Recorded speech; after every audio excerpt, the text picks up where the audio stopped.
Salam, hər vaxtınız xeyir olsun kanalımın dəyərli izləyiciləri, əziz şagirdlər. Bugün bildiyiniz kimi OTK-nın say etibarilə 3-cü sınağı keçirildi və mən sizə bugün keçirilmiş həmin sınağın 9-cu sinif buraxılış imtahanına uyğun olaraq Azərbaycan dilisinin izahını verəcəm. Gəlin baxaq birinci suala vaxt itirmədən. Əgər siz videonu izləyirsinizsə, videodan bəhrələnirsinizsə, kanala abunə olmağı, videonu bəyənməyi, şərh yazmağı, fikirlərinizi mənimlə bölüşməyi unutmayın.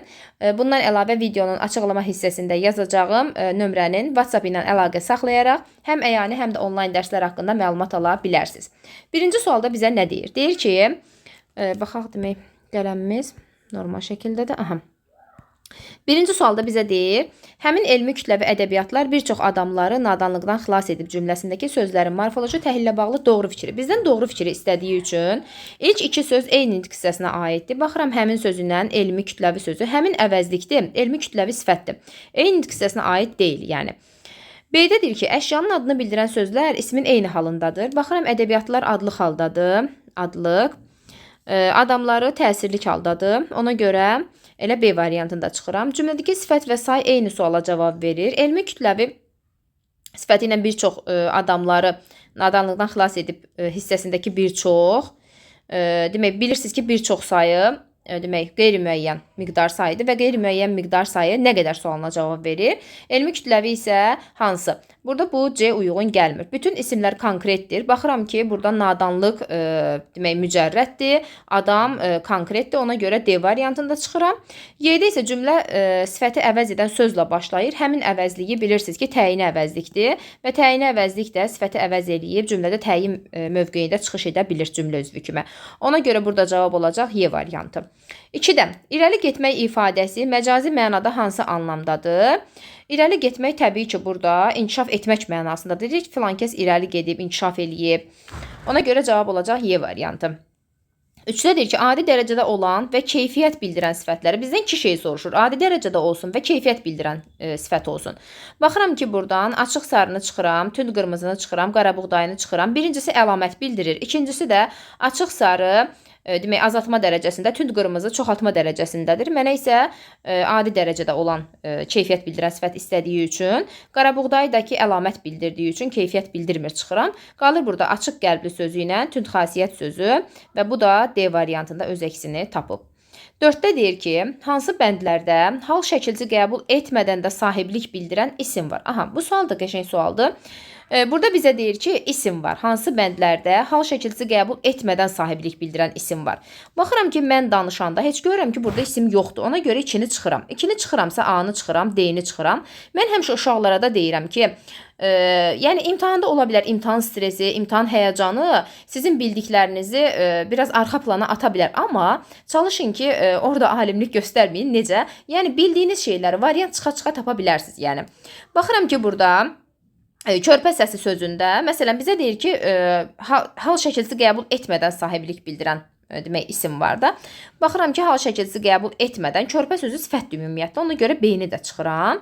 Qütb ulduzu, qütbün ulduzu mənasında, bəli, isim var buradan. Kür çayı da burada eləcə.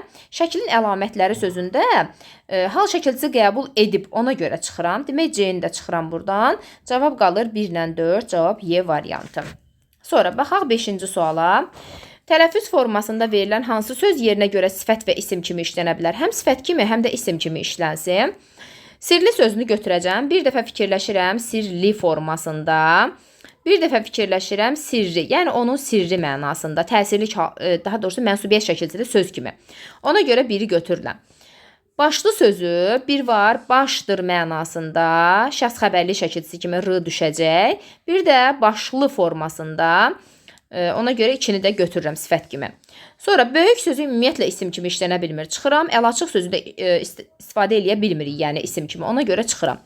Cavabdan C-dir, sonra demək, Y-ni, B-ni, D-ni çıxıram. Görürsünüzmü? 2 sözü bilirsən və digərlərini çıxırsan. Başqaları sənin üçün problem yaratsa belə, yəni bilirsən bunları. Ona görə çıxırsan, cavaba gedib çata bilirsən.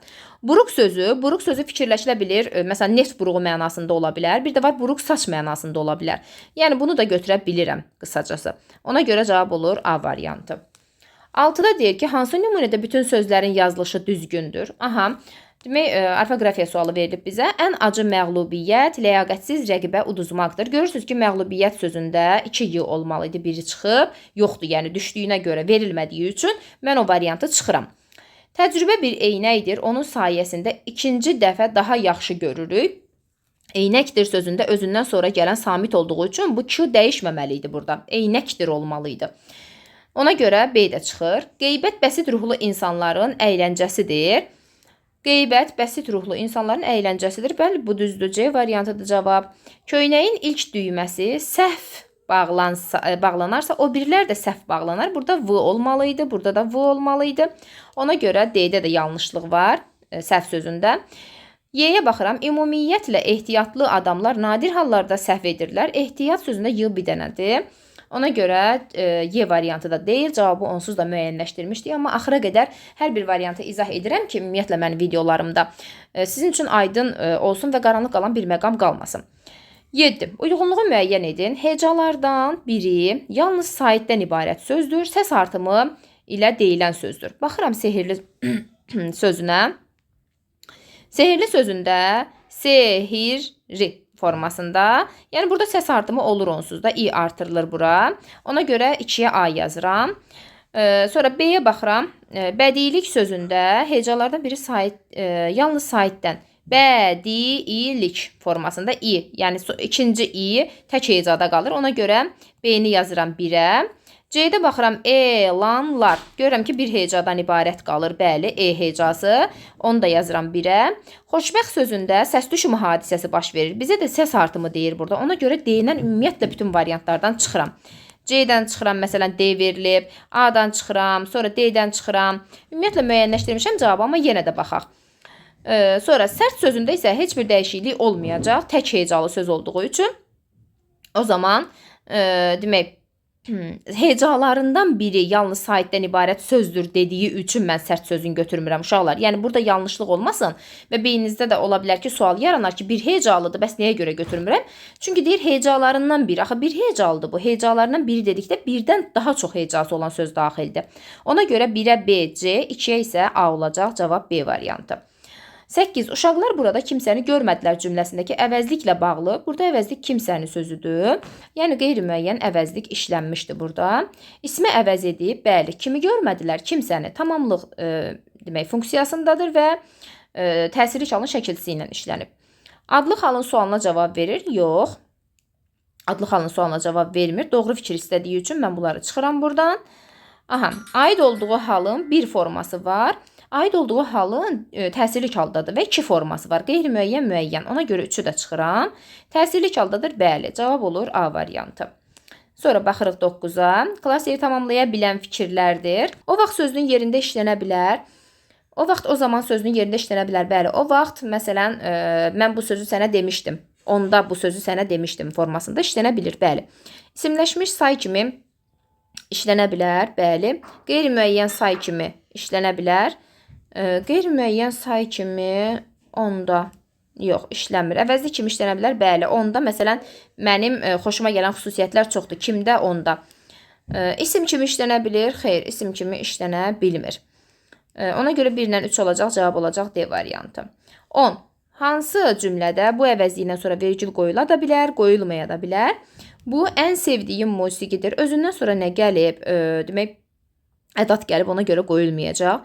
Bu qəsəbədə yaşayıram. Burada yəni işarə əvəzliyi formasındadır və üstəlik də təyin mövqeyindədir. Ona görə qoyulmayacaq. Bu sənə göndərilib. Özündən sonra əvəzlik gəlib, ona görə qoyulmayacaq. Bu məktəbin uğurudur. Deyirəm ki, bu məktəbin uğurudur. Burada qoya bilərəm. Mübtəda mövqeyində fikirləşirəm. Bir də deyirəm ki, bu məktəbin uğurudur. Hansı məktəbin uğurudur? Bu məktəbin. Ona görə cavab olacaq D variantı. Bu poema Nizaminin şah əsəridir. Burada da təyin mövqeyindədir. Mübtəda mövqeyində işlədə bilmirəm. Ona görə cavab olacaq D variantı. Aha, davam eləyək. Xoşbəxtlik axtarışında mətni verib. Mətndə demək 11-ci sual və 20-ci sual aralığı bu mətnə aiddir. Baxaq. Demək, siz əgər mətni oxumamısınızsa, mətni ekranı demək, tam forma eləyim ki, mətni oxuyasınız və daha sonra sualları mənimlə birgə cavablandıra bilərsiniz. Yəni ekranı saxlayın, mətni oxuyun, daha sonra suallara birgə cavab verin. Demək 11. Hansı fikirlər tünd qara şriflə verilmiş ifadənin şərhinə uyğundur? Burada tünd qara şriflə verilmiş sınaqdan çıxardı. Yəni aktyorların, əsgərlərin, tacirlərin köynəyini də sınaqdan çıxardı. Məcazi mənadadır. Bəli, məcazidir. Həqiqi mənada deyil. Ona görə ikiləri çıxıram. İkiləri çıxdım. Sınağa çəkdi ifadəsi ilə əks mənalıdır. Xeyr, sınaqdan çıxardı. Yəni sınaqdan keçirdi mənasındadır. Bir növ yoxladı. Aha, 4-də deyir ki, yoxladı mənasındadır. Bəli. İmtahandan keçmədi ifadəsi ilə eyni mənadadır. Xeyr. Ona görə cavab olacaq B variantı. 12. Mətndə nə mümkün olmur? Demək, 12-ci sualın cavabı A-ya baxaq. Şahzadənin aktyorun köynəyini geyinməsi. Aktyorun köynəyini, bəli, geyinir. Aktyorların köynəyini geyinir. Ona görə A-nı çıxıram. Özünü xoşbəxt hesab edən adam tapmaq. Əslində özünü xoşbəxt hesab edən adam tapır. Deyir ki, sən xoşbəxtsənmi? Əkinciyə deyir. Deyir, bəli. Bəli deyə cavab verir. Ona görə B düzgündür. Dərvişin hökmdar oğluna məsləhət verməsi. Bəli. Dərviş dünyada tapmağın çətin olduğunu deyir. Lakin deyir, sən xoşbəxt edib bir doğru yol təklif eləyə bilərəm. O da deyir, nə yoldur? O da deyir, xoşbəxt bir adamın köynəyini geymək. Demək, belə bir məsləhət verir. Bir nəfərin müxtəlif paytaxtlarda olması, bəli, bu elə Harun Ər-Rəşidin oğlu idi ki, müxtəlif paytaxtlarda olur. Ona görə D-də düzdür. Şahzadənin köynək geyinməklə xoşbəxt olması, bəli, bu artıq necə deyim, xüsusiyyəti yerinə yetirə bilmir. Yəni hansısa bir insanı gəlir, sonda bir xoşbəxt adam tapır, onda köynəyi olmur. Ona görə də yəni mümkün olmayan hadisə onun köynək geyinib necə deyim, xoşbəxt olması idi. Ona görə 12-də cavab olacaq Y. 13.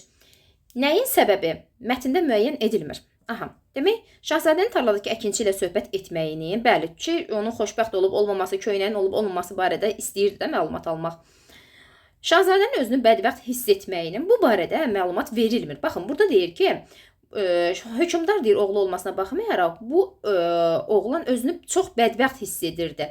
Nəyə görə deyilmir? Nəyə görə bədbəxt hesab edirdi? Ona görə cavab olacaq B variantı. Dərvişə müraciət etməyinin səbəbi, demək, müraciət etdiyi qoca bir dərviş ki, xoşbəxtliyi tapmaq istəyirdi. Ona görə C var. Şahzadənin köynəyini geyinməyini, şahzadələrin köynəyini geyinməyin var. Səyahətə çıxmağın bu da var idi ki, xoşbəxt adam axtarırdı. Eyler-Venn diaqramdakı yanlış fikirləri müəyyən edin. Şahzadə dərviş məsləhət verir, özünü bədbəxt adam hesab edir, əkinçi ilə həmsöhbət olur, xoşbəxtliyin yolunu göstərir. Məsləhət verən şahzadə deyildi, məsləhət verən dərviş idi. Özünü bədbəxt hesab edirdi, bəli, hesab edirdi. Əkinçi ilə həmsöhbət olur, bu şahzadəyə aiddir, xoşbəxtliyin yolunu göstərir, bu dərvişə aiddir, bəli. Bizə də yanlış fikirlər istədiyi üçün 1 ilə 3-ü buradan götürəcəm. Cavab olacaq C variantı. 15. Əvvəlində deyir ki, bax bu işarə qoyulmuş, günəş oxşayır. Abzaslar üçün ortaq cəhətləri müəyyən edin. Əsas hissəyə aiddir. Baxaq, mətnə qaydaq. Mətndə demək 2 yerdə qoyulmuşdur. Bax, bir burada qoyulub bu işarə. Bir də burada qoyulub bu işarə. Baxıram ki, hər ikisi əsas hissəyə aiddir. Əsas hissədədir. Ona görə burada verilmiş bax bu hissəni, yəni birincini götürəcəm. Əsas hissəyə aiddir. Oğlanın səyahəti zamanı baş verən hadisələr haqqında məlumat verir. Bax, bu hissədə dünyanı gəzməsindən, ən xoşbəxt adamı axtarmağa yollanmasından, imperatorların, şahzadələrin, knyazların köynəyini sınamağından danışır, hətta əsgərlərin, tacirlərin, aktyorların. Burada isə oğlan axtarışı zamanı gedib bu elə bir ki, ümidini üzməsi, atasının sarayına qayıdarkən tarlada şən bir insanın xoşbəxt mahnı oxumağını görür. Yəni hər ikisində oğlanın başına gələn əhvalat danışılır. Yəni burada səyahəti zamanı hadisələr haqqında məlumat verilir. Oğlan müxtəlif adamların köynəklərini geyinir. Bu birincidə hə, amma ikincidə yox. Çünki ikincinin köynəyi yox idi axı. Dərviş məsləhət verir. Bu artıq bu hissələrə aid deyil. Dərviş məsləhətini lap əvvəldə verir. Ona görə 4-ü də çıxıram. 1 ilə 2 bizim cavabımız olacaq D variantı. 16. Əkinçinin xoşbəxt olduğunu kim təsdiq edir? Dərviş, xeyr. Əkinçinin özü, bəli. Harun Ər-Rəşidin oğlu, bəli. Deyir ki, sən xoşbəxtsən. Baxın bu hissədə göstərim sizə. Deyir ki, dostum, görürəm sən çox xoşbəxtsən. Sual vermir. Deyir ki, dostum, görürəm ki, sən çox xoşbəxtsən. Əkinçi inamla deyir ki, bəli, mən xoşbəxtəm, yəni deyə cavab verir. Ona görə burada elə Harun Ər-Rəşidin oğlu da, əkinçi də bunu təsdiqləyir ki, xoşbəxtdir. Əkinçi xoşbəxt olduğunu təsdiqləyir. Harun Ər-Rəşidin oğlu da onun, demək, əkinçinin xoşbəxt olduğunu. 17-də deyir, altına xətt çəkilmiş hissə ilə bağlı doğru fikri müəyyən edin. Altına xətt çəkilmiş hissə, həyat öz yolu ilə davam edirdi. İnsanlar müxtəlif problemlər içində yaşayırdılar. Bu insanlardan fərqli olan bütün şahzadələr yaşadıkları mühitdə özlərini həyatdan razı, məmnun hiss edirdilər. bütün şahzadələr yaşadıkları mühitdə özlərini həyatdan razı, məmnun hiss edirdilər. Bax, bu hissə məzmunla tam səsləşir fikri yanlışdır. Dərvişin dilindən verilir fikri də yanlışdır. İdeyaların açılmasına mühüm rol oynayır. Xeyr, bu nəticə hissiyə aiddir və yəni mətnlə əlaqəsi olmayan bir əslində. Giriş hissəyə aiddir. Xeyr, əsas hissədədir. Mətnin tərkib hissələri arasındakı əlaqəni pozur. Bəli, cavab Y variantı olacaq burada. 18-ə baxıram. Mətnə görə nəyi ehtimal etmək olar?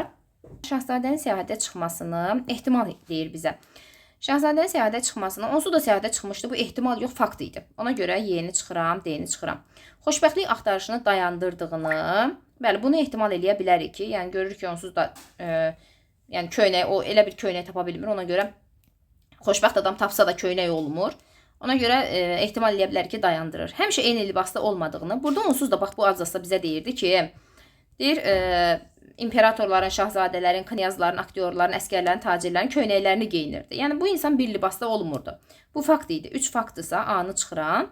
Xoşbəxt birini tapa bilmədiyini tapa bilir. Yəni bu yanlış fikirdir.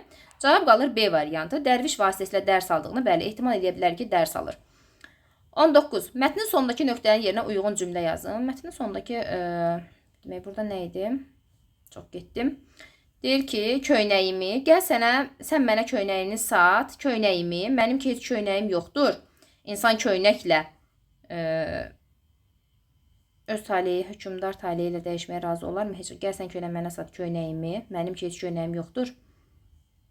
Şəxsiyyətlə bu fikirlə bir dəqiqə, bu biraz abstraktdır.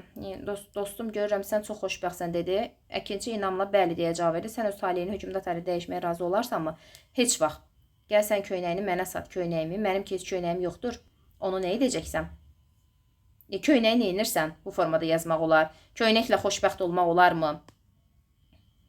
Köynəklə xoşbəxt olmaq olarmı? Biraz yəni səslənməsi.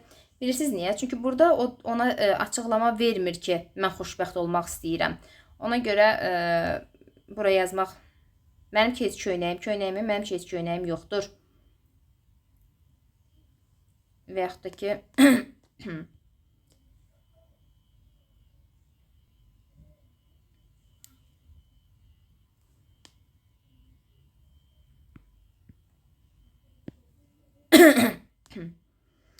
baxaq demək 19-a. Mətnin sonundakı nöqtənin yerinə uyğun cümlə yazın. Mətnin sonundakı cümlə demək, gəl sən mənə köynəyini sat, köynəyimi, mənim ki, heç köynəyim yoxdur.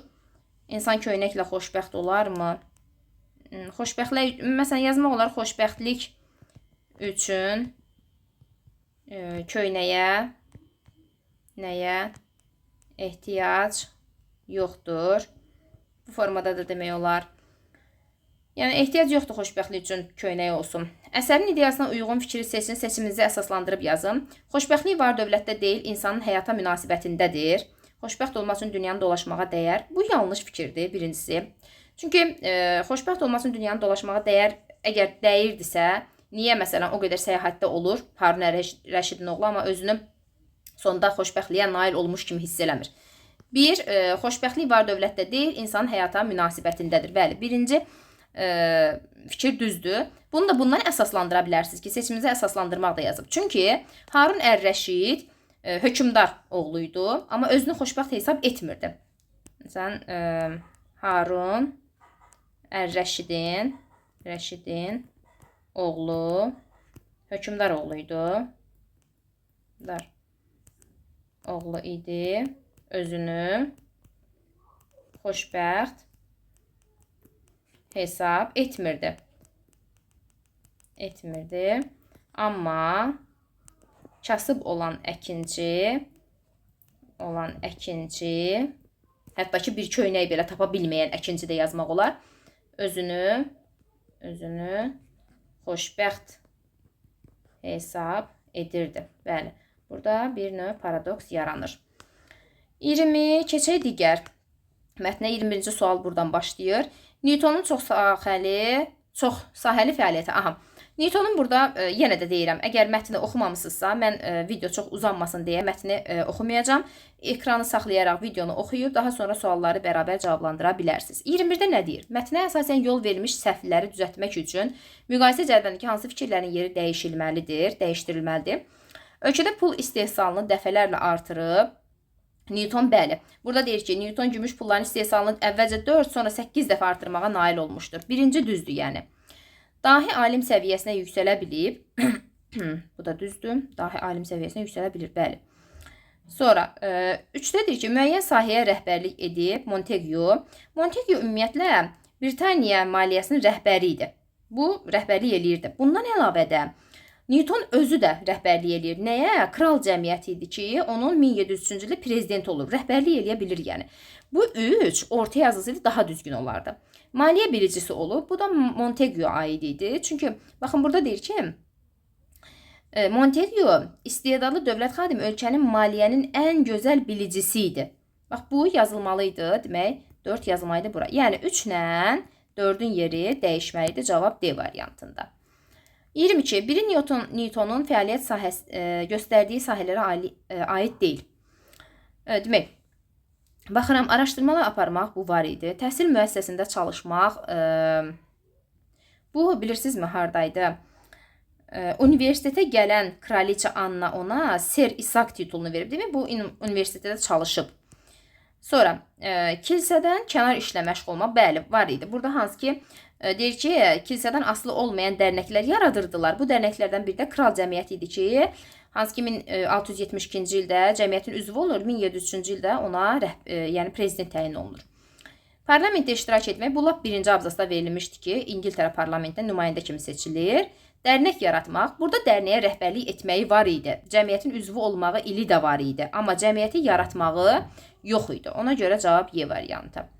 23. Əsas hissəyə aid olan plan bəndlərin ardıcıllığını hansı sırada olmalıdır? Newton prezidentlik dövrü, birgə səmərəli əməkdaşlıq, təsadüfi hadisənin yaratdığı problem. Burada təsadüfi hadisə bilirsinizmi nə idi? Hansı ki o yanğın baş verir. Burada deyir ki, təsadüfi yanğın nəticəsində. Təsadüfi yanğın bəli. Burada olacaq 3. Sonra olacaq burada birgə səmərəli əməkdaşlıq Montesquieu ilə bərabər ki, hansı ki əməkdaşlıq eləyir. Baxın, burada səmərəli olur. Birliyi, deyir, onların Newtonun birliyi Montesquieu ilə səmərəli olur. Ona görə burada 2-ni qoyacağım və bir prezidentlik dövrü, bu da bura aid idi. Burada. Ona görə 3-2-1 cavab olacaq A variantı. 24. Üzərində rəqəm yazılmış hansı sözlərin qarşılığı düzgün verilməmişdi? Baxaq birə. Demək, fövqəl. Demək, haradadır?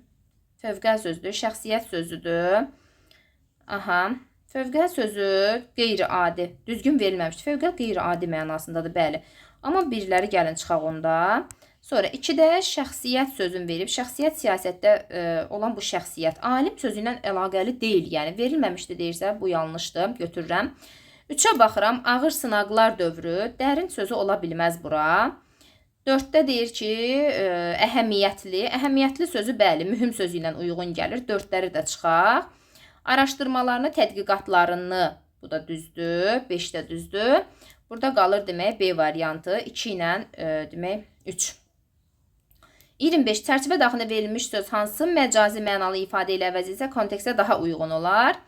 Burada həmin söz gələn idi. Universitetə gələn kraliça, universitetə aya qaçan, yol daxil olan, rast gələn, universitetə gələn, baş çəkən. 26. Newton hansı sahələrindəki fəaliyyətinin nəticələri bir-birə ziddiyyət təşkil edir? 26-da cavab A variantı olacaq, parlament və elm. Çünki burada siyasətdə deyir, özünü göstərə bilməmişdi. Yəni parlamentdə özünü göstərə bilməmişdi. Burada variantların içərisində parlament və siyasətdə var. Uşaqları çaşdırmaq üçün belə bir variantda verib. Amma parlament elə siyasətin özü idi. Elm və təhsil, bu elə uyğundur, elm təhsil. Maliyyə təhsil yox. Çünki o, yəni, baxın burada maliyyə və təhsil sahəsində deyir ki, onsuz da alimi idi və baxın burada deyir ki, pul kəsmənin, metal əritmənin bütün detallarını bildiyi üçün o gümüş istehsalını əvvəlcə 4 sonra 8 dəfə artırır. Yəni bu əks deyil. Elm və maliyyə bu da uyğundur. Amma parlament və elm, yəni siyasət və elm, bunun başına siyasət yazıram. Yəni bir-birinə əks idi. 27. Mətndə nədən söhbət getmir? Newtonun ailə vəziyyətindən söhbət getmir. Newton təltif olunmasından, hansı ki burada deyir ki, Cambridge-ə gəlir Anna, ona Sir Isaac titulu verir. Bax, burada qeyd olunur. Sonra müvəqqəti fəaliyyətsizlikdə, hansı ki onun əlyazmaları filan hamısı təsadüfi yanğın nəticəsində demək məhv olur və psixi pozğunluğa səbəb olur. Bu hal davam edir. Uzun müddət heç bir şeylə məşğul olmur da, yəni sınaq dövrü olur onun üçün. Bu var idi. Pul istehsalından var idi, təhsil müəssisəsindən var idi. 28. Mətn əsasında yanğın baş verir. Ona görə nəticədə Newton nümunəsindəki nöqtələrin yerinə uyğun ifadələri. Yanğın baş verir. Ona görə əlyazmalar məhv olur.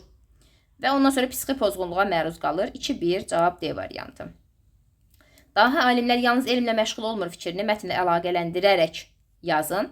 Daha alimlər təkcə elmlə məşğul olmur fikrini həm burada yaza bilərsiniz ki, parlamentdə seçilmişdi, bax, siyasətlə məşğul olmuşdu, onu yazmaq olar. Ondan əlavə, məsələn, yazmaq olar ki, dərnəklər, məsələn, kilsənin tərkibində olmayan dərnəklərə üzv təşkil olunmuşdu, dərnəyin prezidenti olmuşdu. Bundan əlavə, gümüş pulların kəsilməsində əhəmiyyətli dərəcədə, yəni ölkə maliyyə sisteminə əhəmiyyətli dərəcədə fəaliyyəti demək, müsbət təsir göstərmişdi. Bu fikirləri bura yazmaq olar, yəni. 30-da metaldan pul hazırlanmasından bəhs olunan abzasın ilk sözünü, həmin abzasın aid olduğu tərkib hissəsinin adını yazın. Metaldan pul hazırlanması, bax, demək, abzas olaraq bu birinci abzas, bu 2, bu 3, demək, bu da dördüncü abzasdır. Dördüncü abzasa aiddir. Hissə olaraq əsas hissəyə aiddir. Dördüncü abzas, abzasında ilk sözü, bir dəqiqə, hələ sözü ilə başlayan abzas. Bundan əlavə də tərkib hissəsi də əsas hissə. Demək, 30-cu sualın da demək, izahını verdim. Ümumiyyətlə, videonu izlədinizsə, kanala abunə olmağı, videonu bəyənməyi, şərh yazmağı, fikirlərinizi mənimlə bölüşməyi unutmayın. Sağ olun, sağlıqla qalın.